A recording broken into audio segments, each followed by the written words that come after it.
महीना हिंदू पंचांग के अनुसार साल का अंतिम महीना होता है।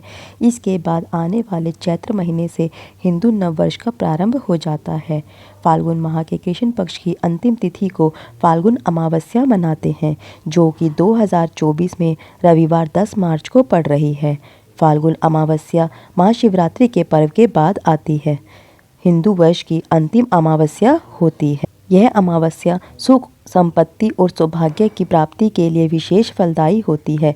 जीवन में सुख और शांति के लिए फाल्गुन अमावस्या का व्रत रखा जाता है। इस दिन लोग पवित्र नदियों में स्नान कर ज़रूरतमंदों को दान करते हैं।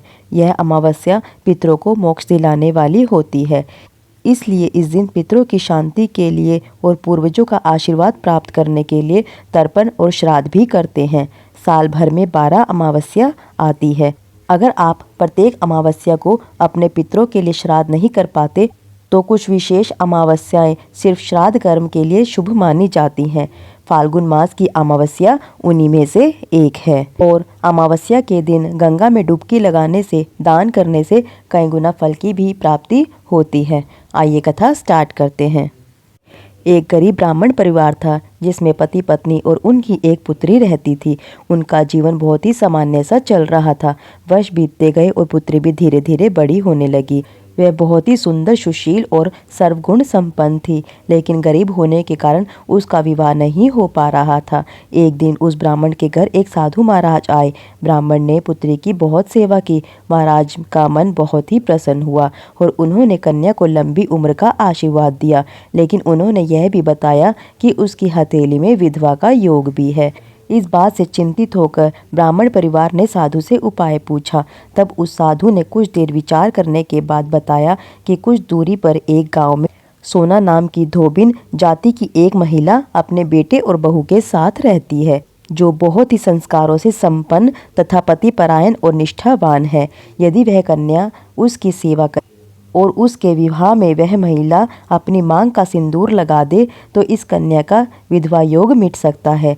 साधु ने यह भी कहा कि वह महिला कहीं आती जाती नहीं है। यह बात सुनकर ब्राह्मणी ने अपनी बेटी से धोबिन की सेवा करने की बात कही।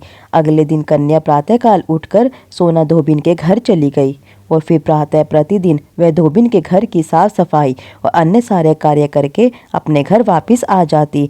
एक दिन सोना धोबिन ने अपनी बहू से पूछा कि तुम सवेरे उठ के सारे काम कर लेती हो और पता भी नहीं चलता। तब बहू ने कहा, माँ जी, मैंने सोचा आप सवेरे उठ के सारे काम करती हो, मैं तो बहुत देर से उठती हूँ। इसके बाद दोनों सास बहू निगरानी करने लगी कि कौन है जो सवेरे उठ के घर का सारा काम करके चला जाता है। कई दिनों के बाद धोबिन ने देखा कि एक कन्या प्रातः घर में आती है और सारे काम करके चली जाती है। जब वह कन्या जाने लगी तो सोना धोबिन ने उसके पैरों में गिरकर पूछने लगी कि वह कौन है जो इस प्रकार छुप छुप के घर में सारे काम करती है। तब कन्या ने साधु द्वारा कही गई सारी बात बता दी। सोना धोबिन पतिपरायण थी, उसमें बहुत तेज था, इसलिए वह इस बात के लिए मान गई। सोना धोबिन के पति थोड़े अस्वस्थ थे, इसलिए उसने अपने बहू से अपने लौट आने तक घर पे रहने को ही कहा।